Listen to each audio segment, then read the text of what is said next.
இந்தி திணிப்பு. நாம் இந்திய எதிர்க்கவில்லை, இந்தி திணிப்பை தான் எதிர்க்கிறோம். ஆக திராவிட முன்னேற்ற கழகம் மொத்தம் இல்லாவிட்டால் இந்த நேரம் இந்தியா முழுவதும் இந்தி வலைவிரித்து நின்று இருக்கும். அதற்காக போராட்டம் தான். 58 ஒரு போராட்டம், அதை அடுத்து ஒரு போராட்டம், அடுத்து மாணவர்கள் போராட்டம். இந்தி எதிர்த்தது திமுக கூட அல்ல.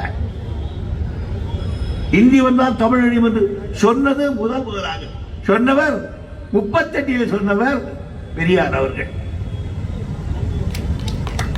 அதுக்கு பிறகுதான் நாம் சொல்றோம். அப்ப பெரியார் கிட்ட இருந்தவங்க எல்லாம்.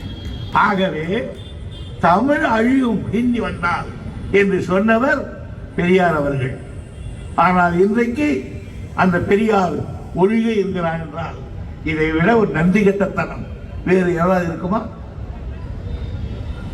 பெரியார் இல்லாவிட்டால் இந்நேரம் இந்த நாடு என்ன இருக்கும்? குட்டிச்சோராக போயிருக்கும். பெரியார் என்ன செய்தார் கேட்கிறீங்க? பெரியார் இல்லைன்னா நீ எல்லாம் யாரு? எவன்டையாவது கொத்தொடுமையா இருந்திருப்பீங்க. 89 வயதில் கூட 92 வயதில் கூட மூத்திர செட்டியை தூக்கி கொண்டு ஒரு கூட்டமாக நின்று லொக்கு லொக்குன்னு பேசினார்களா? பாவிகளா? அவரையா பேசுவது? இந்த நாடு எவ்வளவு கெட்டு போய் இருக்குன்னு பெரியாரால் முன்னேற்றம் அடைந்தது என்று நினைத்துக் கொண்டிருந்தேன்.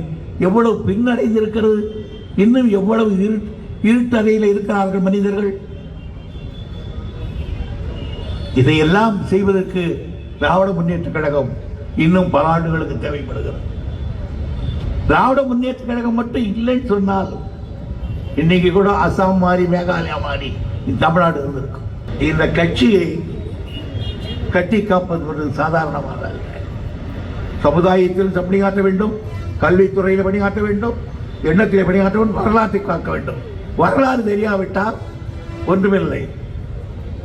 அதைத்தான் அர்னால்ட் டாயின் என்கிறவன் உலக வரலாற்று ஆசிரியர் அவன் சொன்னான், வரலாற்றை மறந்த இனம் தன்னை மறந்த மனிதன். பைத்தியக்காரன் சொல்லிட்டார். நினைவிழுந்த மனிதன், வரலாற்றை மறந்த மனிதன் நினைவிழுந்த மனிதன் என்றான். ஆகவே பைத்தியக்காரன் தான் வரலாற்றை மறந்திருக்க முடியும். அந்த வரலாற்றை ஊட்டிக் கொண்டிருப்பதும் திராவிட முன்னேற்ற கழகம்.